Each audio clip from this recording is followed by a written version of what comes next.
ಈ simple business ಶುರು ಮಾಡಿ ನೀವು 4 ಪಟ್ಟು ಪ್ರಾಫಿಟ್ ಗಳಿಸಬಹುದು. ನಮಸ್ಕಾರ ರೀ ದೊಡ್ಡ ಮಂದಿಗೆ, ನೀವು ನೋಡಾತೀರಿ 100 ಬಿಸ್ನೆಸ್ ಐಡಿಯಾ ಸೀರೀಸ್ ದಾಗಿಂದ 5ನೇ ಬಿಸ್ನೆಸ್ ಐಡಿಯಾ. ನಾನ್ ಮಾತಾಡತೀನಿ low wastage high profit business ಬಗ್ಗೆ. ಅದು ಯಾವ್ದಂದ್ರ ಡಿಹೈಡ್ರೇಟೆಡ್ ಫ್ರೂಟ್ ಬಿಸ್ನೆಸ್. ನೋಡ್ರಿ, ಡಿಹೈಡ್ರೇಟೆಡ್ ಫ್ರೂಟ್ಸ್ ಅಂದ್ರ ಬಾಳೆಹಣ್ಣ, ಅನಾನಸ್, ಸ್ಟ್ರಾಬೆರಿ, ಮಾವಿನ ಹಣ್ಣ ಈ ತರ ಹಣ್ಣುಗಳನ್ನ ಡಿಹೈಡ್ರೇಟ್ ಮಾಡಿ ಅದನ್ನ ಕ್ರಿಸ್ಪಿ ಆಗೋ ತರ ಕನ್ವರ್ಟ್ ಮಾಡೋದು. ಯಾಕಂದ್ರ ಡಿಹೈಡ್ರೇಟ್ ಮಾಡಿರೋ ಫ್ರೂಟ್ಸ್ ದ ಶೆಲ್ಫ್ ಲೈಫ್ ಇಷ್ಟೊಂದು ಜಾಸ್ತಿ ಇರತ್ತಂದ್ರ ಅದನ್ನ ನೀವು ಎಕ್ಸ್ಪೋರ್ಟ್ ಸಹ ಮಾಡಬಹುದು. ಹಾಗಾದ್ರೆ ಬರ್ರಿ ಈಗ ಇದರ ಕ್ಯಾಲ್ಕುಲೇಷನ್ ನೋಡೋಣ. 1 kg ಫ್ರೂಟ್ಸ್ ತಗೊಂಡ ಅದನ್ನ ಡಿಹೈಡ್ರೇಟ್ ಮಾಡಾಕ 100 ರಿಂದ 150 ರೂಪಾಯಿ ಖರ್ಚು ಬರುತ್ತೆ. ಫಾರ್ ಎಕ್ಸಾಂಪಲ್, ಡಿಹೈಡ್ರೇಟ್ ಮಾಡಿರೋ ಬಾಳೆಹಣ್ಣು ಮಾರ್ಕೆಟ್ ದಾಗ 400 ರೂಪಾಯಿಂದ 800 ರೂಪಾಯಿ ಕೆಜಿ ಮಾರಾಟವಾಗುತ್ತೆ.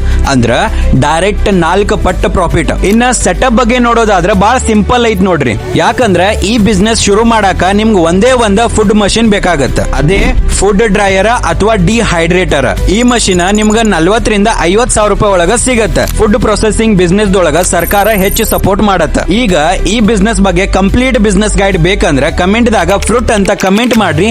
ನಾನ್ ನಿಮ್ DM ಒಳಗ ಕಂಪ್ಲೀಟ್ ಡೀಟೇಲ್ ಶೇರ್ ಮಾಡ್ತೀನಿ.